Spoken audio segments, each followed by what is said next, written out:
દેખો, નિયમોનું પાલન કરવું એ આપણા સૌની જવાબદારી છે, તંત્રની પણ અને નાગરિકોની પણ.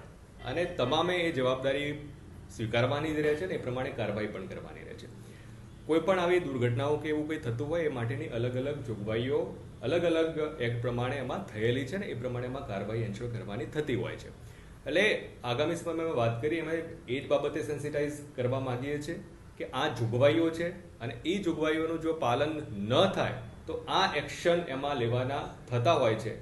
અને એ જે એક્શન લેવાના એમાં થતા હશે આરએમસીના પાર્ટ ઉપર, ક્યારેક પોલીસ એક્શન કરવાના થતા હોય છે, ક્યારેક લેબર એક્ટ પ્રમાણે લેબર ઓથોરિટીએ કરવાના થતા હોય છે. આરએમસી તરીકે આરએમસીએ જે એક્શન લેવાના થતા હોય એ અમે ચોક્કસપણે એન્શ્યોર કરવા માટે બિલકુલ સ્પષ્ટ રીતે કટિબદ્ધ છીએ. આરએમસી બિલ્ડિંગનો જે વિડીયો વાયરલ થયો છે એમાં જે જવાબદાર સામે આવશે તપાસમાં, તો એમની સામે કોઈ ચોક્કસ એમાં અમે વાત કરી એમ કે કોઈની પણ એમાં જવાબદારી થતી હોય તો ચોક્કસ એમની પાસેથી એ ખુલાસો મેળવી અને જે કાર્યવાહી કરવાની થતી હોય કરવાની રહેતી હોય છે.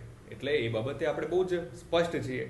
પણ સાથે સાથે આ અમુક બાબતોથી, કાયદાકીય બાબતોથી ઘણી વખતે લોકો અવગત નથી હોતા. મેં વાત કરી એમ ડેવલપર હોઈ શકે, એન્જિનિયર્સ પણ હોઈ શકે અને ઘણી વખતે જે એકચ્યુઅલમાં કામગીરી કરનાર છે કામદાર પણ હોઈ શકે છે.